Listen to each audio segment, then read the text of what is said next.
Saludos hermanos, tanto los que están con nosotros en esta noche acá, como también los que nos están mirando desde sus hogares, en cualquier lugar, tanto por Facebook como también por YouTube. Y esperamos que todos pues estén siendo bendecidos por el Señor en este momento. Amén. Esta noche vamos a continuar con el capítulo 2 de la primera epístola a los Filipenses y vamos a terminar hoy con este capítulo en los versículos 19 al 30. Epístola a los Filipenses del apóstol Pablo. Y el capítulo 2 y los versículos 19 al 30. Y aquí tenemos dos testimonios y lo que pudiéramos decir y una experiencia. Los testimonios de Timoteo y Epafrodito y la experiencia del apóstol Pablo sobre estos dos colaboradores, pero que es una experiencia que se extiende aún hasta nosotros. Hoy vamos a tener la oportunidad, el privilegio de ver estos dos testimonios. Pero he preferido poner un título a esta enseñanza porque no es una predicación y es por lo que le digo cada vez que cualquier momento que tengan una pregunta o quieran compartir, quieran comunicar algo, pues puede levantar la mano. Porque es el formato de esta parte los miércoles. Pero el título que quiero poner realmente esta noche a este pasaje, estos versículos 19 al 30, es anulando todo egoísmo y sirviendo por amor. Anulando todo egoísmo y sirviendo por amor. Vamos a ver por qué yo creo que debemos intitular este pasaje con identificarlo de esa manera. Y creo que esta noche vamos a tener una parte bastante íntima, bastante tierna, si se puede decir, porque estamos hablando de relaciones, de la relación en la iglesia, y en este caso la relación del apóstol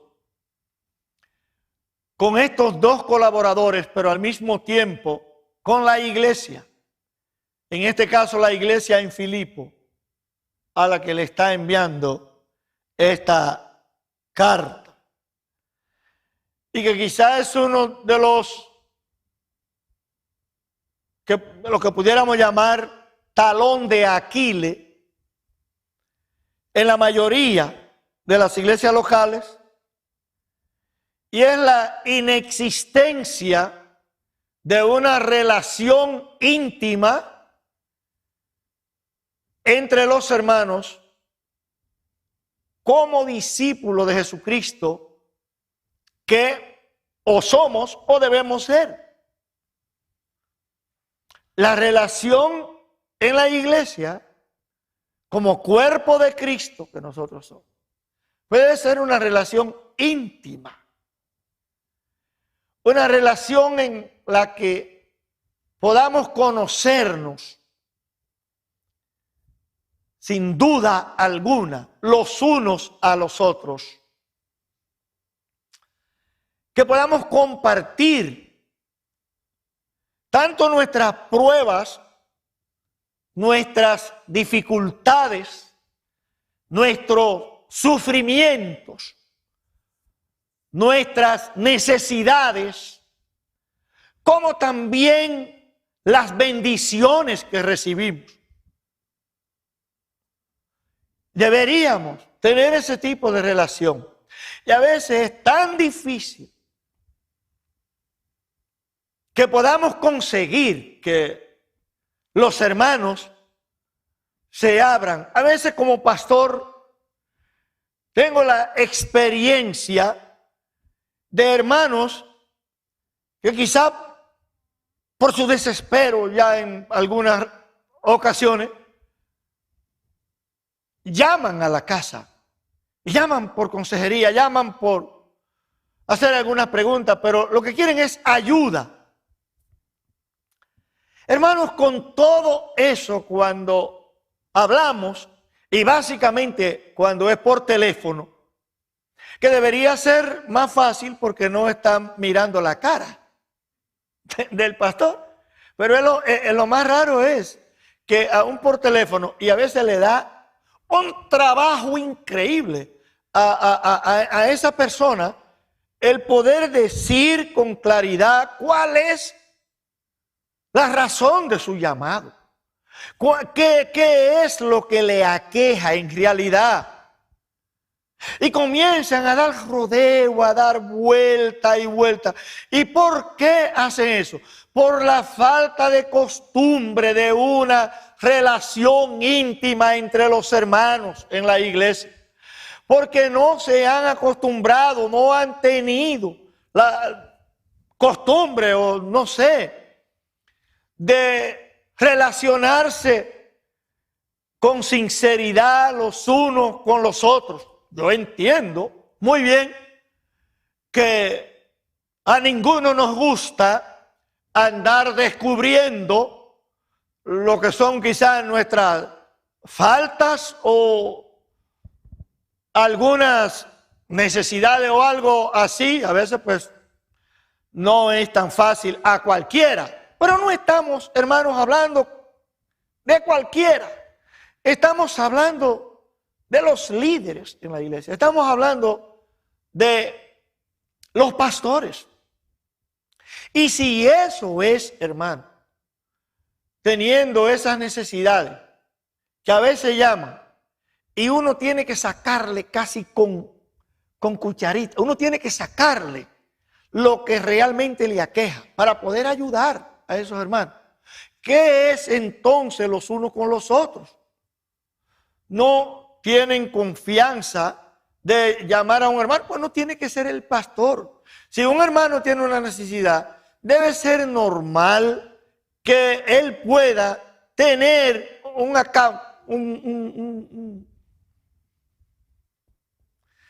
a alguien a quien rendirle cuenta, a alguien con quien hablar, a alguien a quien contar sus dificultades, lo que sea, sin mucho problema. Debería. Pero no necesariamente es así. Lo que vamos a ver en este pasaje es cuál era la relación del apóstol Pablo con estos dos colaboradores y por ende, ¿qué es lo que dice el pasaje? En relación al mismo Pablo, los dos colaboradores, en este caso Timoteo y Epafrodito, con la iglesia. ¿Cuál era el deseo del apóstol? ¿Cuáles son las cualidades, virtudes que adornan la conducta cristiana de estos hermanos de los cuales estamos hablando hoy? Como decía el otro día, eran hermanos igual que usted y yo, cualquiera, igual que todos nosotros, con todas las necesidades, con todas las dificultades, todo el sufrimiento, todas las limitaciones. Y como humanos tan imperfectos como nosotros.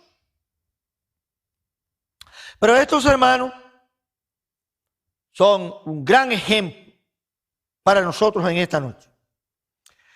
Número uno, lo primero que vemos en el versículo 19 es cuál era el deseo de Pablo por enviarle a Timoteo a estos hermanos. ¿Qué era lo que Pablo quería comunicar a la iglesia enviándole a Timoteo, del cual Pablo habla increíble de tal manera? Dice que incluso era un hermano que tenía el mismo sentir que el apóstol. Y qué bueno, hermano, cuando los creyentes en la iglesia tenemos un mismo sentir. Eso significa una misma mente, un mismo pensamiento, una misma agenda. Queremos lo mismo. Y es por eso entonces que nos cuidamos los unos a los otros, nos alentamos el uno al otro, porque nos amamos el uno al otro, nos damos afecto unos a otros, nos preocupamos los unos por los otros, estamos preocupados el uno por el otro, y tratamos de que cada hermano salga lo mejor posible de sus dificultades, porque le amamos y deseamos las mejores bendiciones para cada hermano. Eso es lo que debe ser. Es lo que debe ser en cada caso, en cada creyente. ¿Para qué Pablo quería hacer eso? Pues para ver cuál era la condición en ese momento, cuál era el estado de la iglesia en ese momento, porque Pablo estaba preso. En ese momento no podía ir a visitar a los hermanos. Tenía cierto tiempo que no sabía de ellos, que no sabía cómo estaban. Y Pablo quería saber. Y lo que Pablo está diciendo es, ¿qué mejor? ¿Quién mejor para que yo sepa cuál es la condición de la iglesia, el estado en que está la iglesia, que Timoteo? Versículo 19. Pero en el Señor Jesús espero en el Señor Jesús enviaros pronto a Timoteo, para que yo también esté de buen ánimo al saber de vuestro estado. Amén.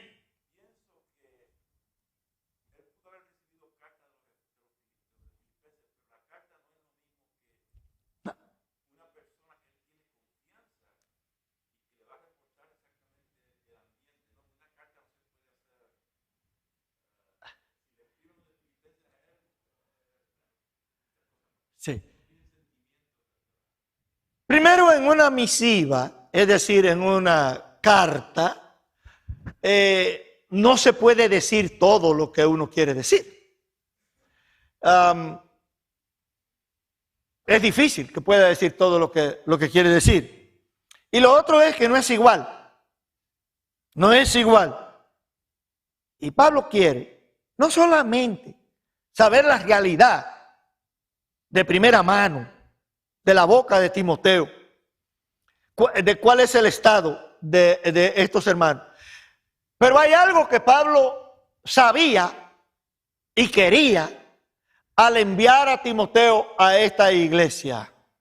No solamente él quería saber el estado de esta iglesia. Pablo sabía que al enviar a Timoteo a esta iglesia, Timoteo estaba listo, estaba preparado, tenía la capacidad, pero también las cualidades, las virtudes, la capacidad ministerial el interés por los hermanos y por su situación. Pablo sabía que Timoteo tenía todo esto. ¿Para qué? Para poder corregir cualquier anomalía que hubiera habido en la iglesia. Y Pablo lo que sabe es que enviar a Timoteo a Filipo era como si él mismo hubiera ido. Como si él mismo hubiera ido. Qué bueno, hermanos, que podamos tenernos esta confianza los unos con los otros. Qué bueno, porque no siempre es así. No siempre un líder tiene una confianza tal en otro líder, es quizá un diácono o director de ministerio o lo que sea, para enviarlo, dedicarlo a cierta misión, algo, y estar seguro que ese hermano va a obrar en esa situación como si uno mismo fuera. Eso es lo que Pablo sabía acerca de Timoteo, hermano. Y es lo normal, o debería ser lo normal, entre nosotros. No solamente entre los pastores. Entre el hermano Pastor Félix y yo, tiene que haber una confianza sin duda, o sea, sin ningún tipo de... Si yo no tengo la confianza necesaria para decir al Pastor Félix que debe ser mi consejero, la persona a la que yo rindo cuenta, hoy entonces, ¿qué ministerio entonces podemos tener? Él a su vez, pues debe tener la misma confianza conmigo. Pero nosotros tenemos que tener la confianza con ustedes. Y ustedes tienen que tener esa confianza el uno con el otro. Porque hay 32 mandamientos recíprocos en la Biblia. Y son para ser ejercido, ministrado, compartido los unos con los otros. No para verlo ahí bonito, consolaos los unos a los otros. Amaos unos a otros. Servíos por amor los unos a los otros, etc. Pero también no mintáis los unos a los otros. Y así por el estilo. 32 mandamientos. Ahora yo le pregunto, si no existe una relación íntima en el cuerpo de Cristo, si no existe la confianza necesaria para abrir su corazón el uno al otro, sabiendo que al hacerlo el otro hermano no va a ir a chismear con sus problemas a los otros hermanos, sino que va a recibir lo que usted le diga para ayudarle a restaurar en esa parte. Eso es lo que debe ser, hermano. Eso es lo normal en una iglesia de discípulos de Jesucristo. No nos llamamos así, pero debemos ser discípulos de Jesucristo. Número 2. En segundo lugar, ¿qué tenía Timoteo en común con el apóstol Pablo? Según los versículos 20 y 21. Número 1, tenían el mismo sentir. El versículo 20. Tienen el mismo sentir. Pues a ninguno tengo del mismo ánimo y que tan sinceramente se interese por vosotros. No tengo a ninguno mejor que Timoteo para ir a ustedes. Porque es de mi mismo ánimo, tiene mi mismo sentir. Tiene el mismo interés que yo tengo por ustedes. Lo tiene Timoteo. Igual. El mismo interés en el bienestar de los hermanos. Sus diferencias con los demás. ¿Qué interés buscaba cada uno? Versículo 21. Porque todos buscan lo suyo propio, no lo que es de Cristo Jesús. Si yo le pregunto a usted, ¿cuál era la diferencia de Timoteo con los demás, según el apóstol Pablo? Pues yo diría, por lo menos quizá con muchos o algunos o bastante en la iglesia a lo que Pablo se refiere. Y no solamente en la iglesia, sino está hablando de sus propios colaboradores, Pablo. ¿Y cuál es la diferencia de Timoteo con quizá los demás colaboradores o que estaban ahí cerca de Pablo? Pues sin duda, hermanos, la diferencia era que Timoteo no estaba interesado en él mismo. Su interés era por los demás. Pero parece que los demás colaboradores, o muchos de ellos, tenían más interés propio, en sus cosas propias, que en los demás hermanos. Recuerden lo que decía el versículo 3 en este mismo capítulo 2. Nada hagáis por contienda o por vanagloria. Antes bien, con humildad, estimando cada uno a los demás como superiores a él mismo.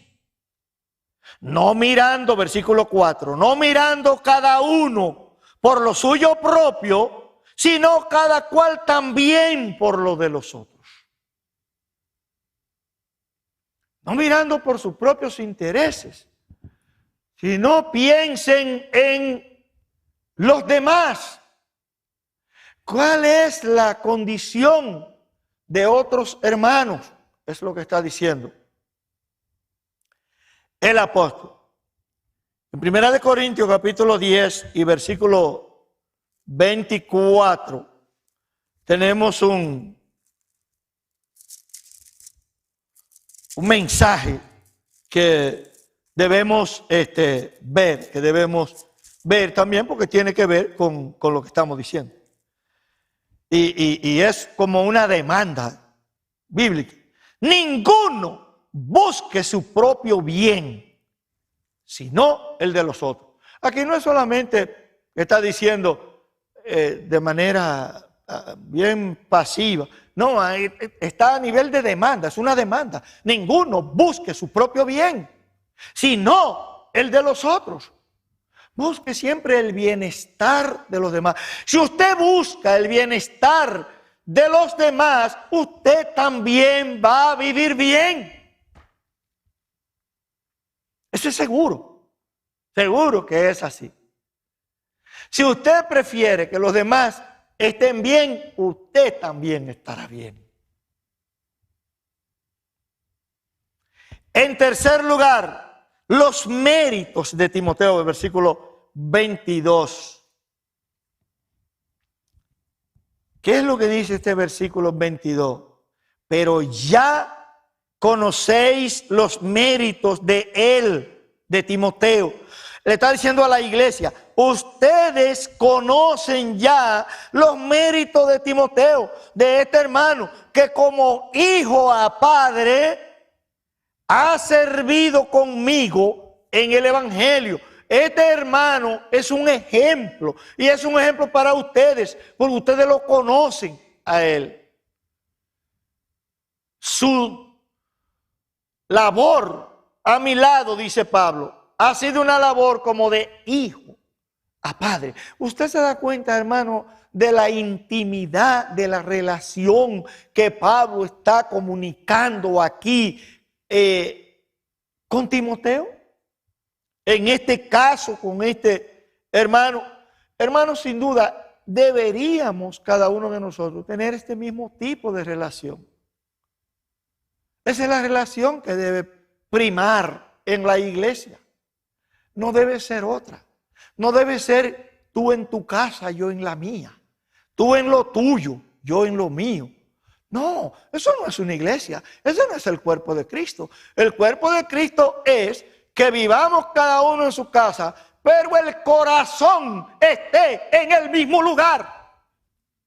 El corazón de todos esté en el mismo lugar. Y en el momento que un hermano necesita que todos los corazones se unan, sea en oración o sea en la búsqueda de solución de cualquier cosa de ese hermano que sufre en ese momento. Hermanos, que todos nosotros estemos disponibles, no solamente dispuestos, disponibles, dejando todo lo que sea para buscar en la realidad el bienestar de ese hermano que en ese momento necesita del cuerpo de Cristo.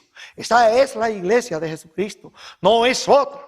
La iglesia de Jesucristo. Si a usted le han dicho que la iglesia de Jesucristo es otra, usted dice, no, espérate. Esa iglesia será de otro Cristo. A lo mejor quizás del Cristo de Vallaguana, o del Cristo negro, o del Cristo de Queseviadón. Pero el Cristo que del cielo, el Mesías, el Hijo de Dios, que es el que tenemos en nuestro corazón, ese es otro. Ese es otro. Okay. Su servicio de Timoteo, sacrificial, en el ministerio de proclamar el Evangelio de Jesucristo. Hermano, era el mismo que el del apóstol Pablo. Era lo mismo. Este era un verdadero discípulo. Pablo discipuló a Timoteo y Timoteo se convirtió en una copia fiel de la vida y conducta de su discipulador, del apóstol Pablo. Qué bueno encontrar hermanos así. Cuarto lugar y último, refiriéndose a Timoteo.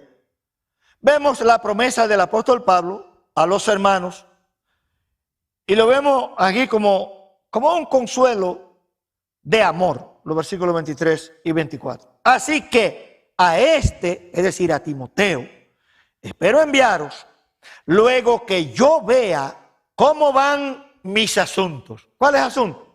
Pablo había apelado a César y todavía no había pasado lo que era la audiencia con el César. Y Pablo estaba esperando el día de la audiencia con el César para saber cuál era la sentencia, qué era lo que el César iba a decir. Y luego a eso se refiere Pablo y entonces dice, y confío en el Señor que yo también iré pronto a vosotros. En otra palabra, Pablo está diciendo, yo confío que al ir a la audiencia con el César me va a liberar de estas cadenas, me va a liberar y yo voy a poder tener la libertad de ir a ustedes. Esto es lo que está diciendo el apóstol, no es otra cosa, es lo que está diciendo el apóstol. Mostrando aquí una fe, está mostrando fe realmente, ¿ok? Pero a la vez Pablo está haciendo una promesa que consuela a estos hermanos, porque de todas maneras estos hermanos necesitaban la presencia de Pablo. Y yo sé lo que es eso, porque he plantado iglesias a muchos kilómetros de la iglesia que he estado pastoreando y a veces cuando plantamos una iglesia lejos de la iglesia donde pastoreamos, y especialmente en nuestros países, pues por supuesto en principio hasta que discipulamos un buen grupo de hermanos y se bautizan y la iglesia se organiza, se establece, estamos viajando continuamente, pero llega un momento cuando entonces delegamos a lo que hacía el apóstol Pablo, igual constituimos ancianos, líderes en la iglesia Y entonces los viajes pues se distancian un poco más. Si íbamos a esa iglesia semanal, pues después comenzamos a ir mensual y después cada 3 meses y después y así vamos y luego pasamos a veces años que no visitamos a esos hermanos. Claro, sabemos lo que está pasando en la iglesia por vía de los hermanos que están y todo esto, pero en sí no podemos ir en presencia, no podemos estar con ellos en presencia. Y hermano, el deseo siempre de estos nuevos hermanos, de estas nuevas iglesias, hermano, es ver al líder que plantó la iglesia, ver a los hermanos que comenzaron allí el ministerio. Es un gozo increíble cuando estos hermanos después de un año le dicen: el pastor Fran va a estar aquí en la semana que viene. Estos hermanos se vuelven locos y organizan cosas y esperan y todo esto. Y de esto estamos hablando. Era lo que sucedía igual cuando Pablo decía a una iglesia: yo voy a visitarlos. Voy a visitarlos. Hermanos, hoy todo esto se ha perdido. ¿Sabe por qué? Porque la iglesia ha perdido el rumbo. La iglesia ha perdido el rumbo. Nadie hoy piensa en plantar una iglesia desde la iglesia donde están líderes que se van a otro lado y plantan una iglesia o lo que sea, o están dispuestos a trabajar con aquella nueva iglesia y no quieren sacrificarse para nada. Ellos no quieren hacer nada, hermano. Entonces, de esto estaba hablando Pablo, de ese consuelo, esa promesa que era un consuelo para ellos, saber que pronto a lo mejor iban a ver al apóstol con ellos. No solamente a Timoteo, pero iban a ver al propio apóstol Pablo. En segundo lugar, porque el tiempo se va rápido, vemos también el testimonio de Epafrodito, que es el segundo testimonio, el versículo 25 al 30. Y en primer lugar, Epafrodito, que es un nombre que significa en griego agradable, su nombre, el nombre de Epafrodito significa agradable, ¿ok? Y he mencionado solamente 2 veces acá en el Nuevo Testamento, y la próxima vez es en el capítulo 4 y versículo 18 acá de esta misma epístola. Ahí vemos el nombre de Epafrodito en esta epístola, o sea que se menciona 2 veces en la epístola, y una es aquí en principio en el versículo 25 y la segunda vez es en el capítulo 4 y versículo 18. Este hermano también pues tenía una serie de características. Entre ellas, en primer lugar, era que era un colaborador y compañero del apóstol Pablo, de aquel que trabajó con él. Era un colaborador, pero al mismo tiempo era un compañero de Pablo. Hermano, a veces nosotros tenemos, y usted puede verlo, por ejemplo, en los trabajos. En los trabajos usted puede nombrar muchísima gente que son compañeros suyos en el trabajo. Digo, no compañero, colaborador suyo en el trabajo. Lo que hemos tenido cargo del gobierno, lo que sea y cosas, pues sabemos lo que es tener, qué sé yo, 1, 2, 3 asistentes, tener 2, 3 secretarios, tener una serie de un personal bastante cosas y luego los departamentos, las sesiones que tienen el director de contabilidad, que el director y todo esto en la misma secretaría, en la misma gerencia, en lo mismo donde sea y cosas. Entonces todas esas personas son colaboradores suyos, pero usted no puede decir que todas esas personas son compañeros suyos, porque no lo son. No lo son. Hay algunos de esos que están por debajo suyo, que lo que quieren en mi país dicen, le quieren serruchar el palo. Le quieren serruchar al jefe. Así es. Yo no sé si en su país se hacen lo mismo, pero en mi país sí. En Santo Domingo sí. En mi país hacen eso. Ok. En la iglesia, hermano, es igual. A veces nosotros tenemos hermanos que por alguna razón trabajan juntos o lo que sea y son colaboradores el uno del otro. Pero eso no significa que sean compañeros. Porque cuando hablamos de compañerismo, estamos hablando de relación íntima. Estamos hablando de una intimidad relacional. de confianza estamos hablando. Estamos hablando de estar ahí para el otro en el momento que es necesario. Es una amistad diferente. Y esto era Epafrodito para Pablo. No solamente un colaborador, sino un compañero. Pero que también era un mensajero y era también servidor. Un servidor. Versículo 25. Mas tuve por necesario enviaros a Epafrodito, mi hermano y colaborador y compañero de milicia, vuestro mensajero y ministrador de mis necesidades. Tenía todo esto, este hombre, hermano. Era no solamente un colaborador, un compañero, pero era un buen mensajero. Alguien que entregaba el mensaje tal como se le había entregado a él. Pero él también era un servidor. Y era un servidor que se preocupaba por cumplir lo que dice 1 Corintios capítulo 4 y versículo 2. Y era que al final este hermano quería ser hallado fiel como servidor, como administrador de las cosas del Señor. ¿Qué es lo que usted y yo somos? Usted y yo somos mayordomos del Señor, servidores del Señor. Y esto era lo que este hermano hacía, y lo hacía, hermano, con todo el gusto y perfectamente. Número 2, era también un hermano compasivo y a la vez afectuoso. Versículo 26. Porque él tenía gran deseo de veros a todos vosotros y gravemente se angustió porque habíais oído que había enfermado. Fíjate, Epafrodito había tenido una enfermedad en ese mismo tiempo pasado reciente, en la cual había estado prácticamente al borde de la muerte, estaba casi para morir.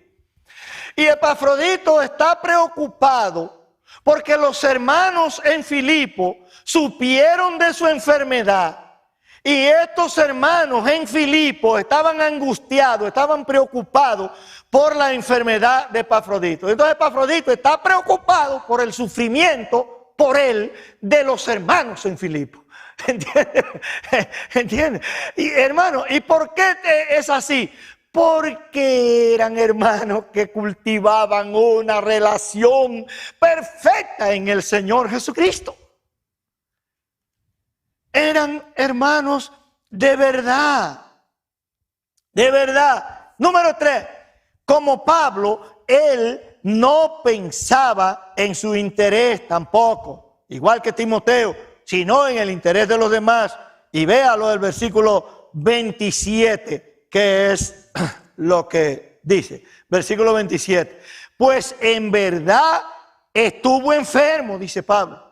En realidad estuvo enfermo, a punto de morir. Usted oye, está diciendo, sí, estuvo enfermo. Y es verdad, estuvo a punto de morir. Pero Dios tuvo misericordia de él. Y no solamente de él, sino también de mí, para que yo no tuviese tristeza sobre tristeza. Hermano, aquellos hermanos se preocupaban los unos por los otros. Estos hermanos sufrían por el sufrimiento de otros. Estos hermanos se identificaban, empatizaban completamente con la situación de los otros hermanos, de los demás. Y usted y yo debemos preguntar, ¿qué yo estoy haciendo? ¿Cuál es lo mío? ¿Qué es? Cuarto lugar, también está hablando aquí de los sentimientos. Versículo 28. Había una reciprocidad aquí de sentimientos entre los hermanos. Así que le envío con mayor solicitud, en este caso a Epafrodito, para que al verle de nuevo os gocéis. Ustedes se gocen. Él se va a gozar también.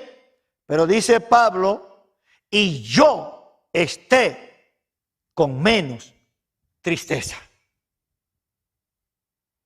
Para que ustedes se gocen. Porque Él va con gusto a ustedes. Pero yo también voy a beneficiarme, dice Pablo.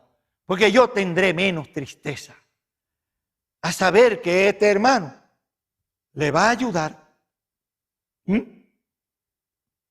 Pero al mismo tiempo, yo voy a estar informado de cuál es el estado de ustedes. Recuerden, era lo primero que Pablo le preocupaba. El estado de la iglesia.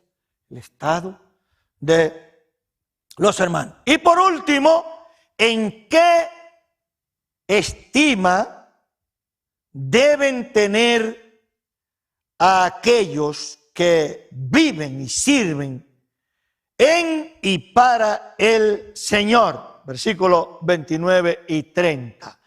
Recibidle, dice Pablo, pues en el Señor con todo gozo y tened en estima a los que son como Él.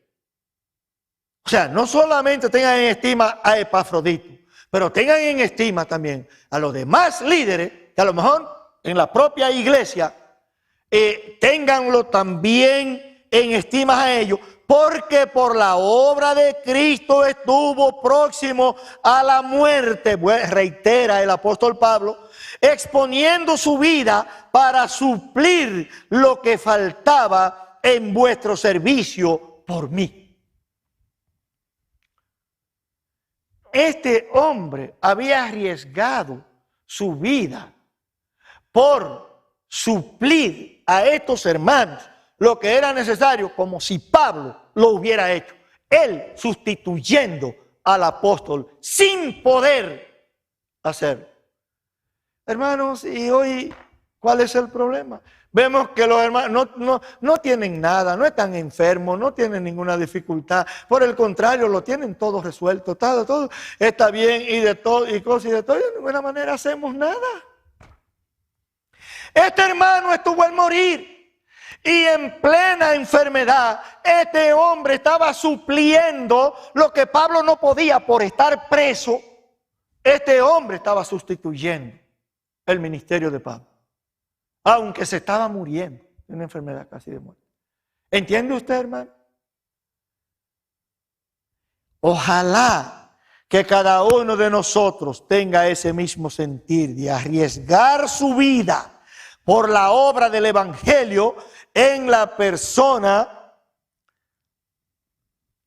de alguien que pudiera estar incluso muriendo, no en la comodidad de su casa, no con todo resuelto, sino que pudiera tener tantas dificultades que pudiera estar al borde de la muerte, como en el caso de Epafrodito. Pero ojalá que usted y yo tengamos ese mismo sentir y que usted y yo tengamos también el mismo coraje de poder arriesgar, si es posible, la vida por causa de la obra del evangelio, para que el reino de Cristo sea edificado. Hermanos, porque para esto usted y yo estamos, según Efesios capítulo 4, versículos 11 y 12.